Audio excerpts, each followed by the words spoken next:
Hi అండి, welcome to my channel. నేను మీ శ్రావణి. ఇవాళ నేను గోంగూరతో మంచి టేస్టీ అయినటువంటి పప్పు చేసి చూపించబోతున్నాను.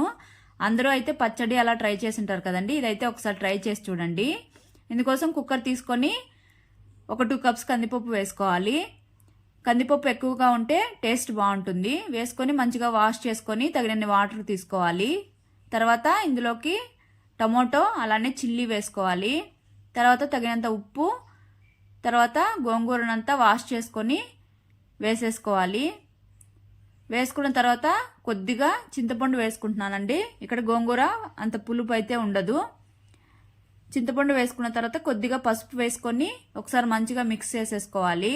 తర్వాత కొద్దిగా కొత్తిమీర వేసుకొని కుక్కర్ మూత పెట్టి స్టవ్ మీద పెట్టుకొని ఇది కూడా మంచిగా సాఫ్ట్గా కుక్ అవ్వాలి. నేనైతే 4 విజిల్స్ పెట్టుకున్నాను. విజిల్స్ వచ్చిన తర్వాత స్టవ్ ఆపేసి తీసి పక్కన పెట్టుకోవాలి. తర్వాత ఇక్కడ స్టీమ్ అంతా వెళ్ళిపోయింది. తీసి ఇందులో ఒకవేళ ఎక్కువ వాటర్ ఉన్నట్టయితే పక్కన వంపి పెట్టుకొని పప్పు గిత్తితో సాఫ్ట్గా స్మాష్ చేసుకోవాలి. ఇలాగా వెనిపేసుకున్న తర్వాత చూడండి ఇలా ఉండాలి. తర్వాత పక్కన వంపుకున్నటువంటి వాటర్ కూడా వేసేసుకొని ఒకసారి మిక్స్ చేసేసుకోవాలి. తర్వాత పోపు పెట్టుకుందాం. ముందుగా పాన్ పెట్టుకొని హీట్ ఎక్కిన తర్వాత ఆయిల్ వేసుకోవాలి.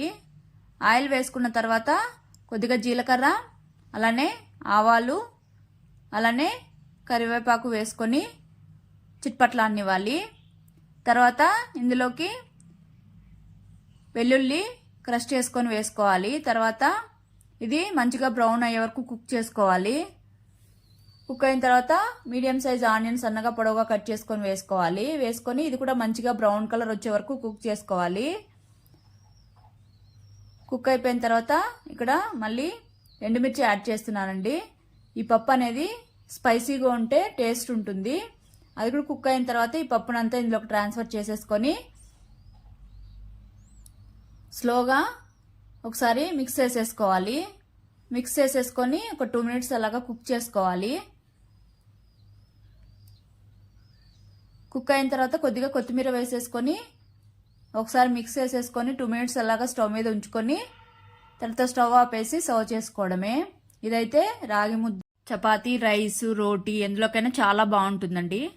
ఇదైతే కన్సిస్టెన్సీ థిక్గా ఉంటేనే బాగుంటుంది. ఇదైతే సూపర్ టేస్ట్ ఉంటుందండి. మీరు కూడా తప్పకుండా అయితే ట్రై చేయండి. టేస్ట్ అయితే అద్భుతంగా ఉంటుంది. అందరూ అయితే తప్పకుండా ఇష్టంగా తింటారు. ఇంకెందుకు మరి ఆలస్యం, మీరు ట్రై చేసేసి మీకు ఎలా వచ్చిందో కామెంట్ సెక్షన్లో కామెంట్ చేయండి. Okay, bye, thank you.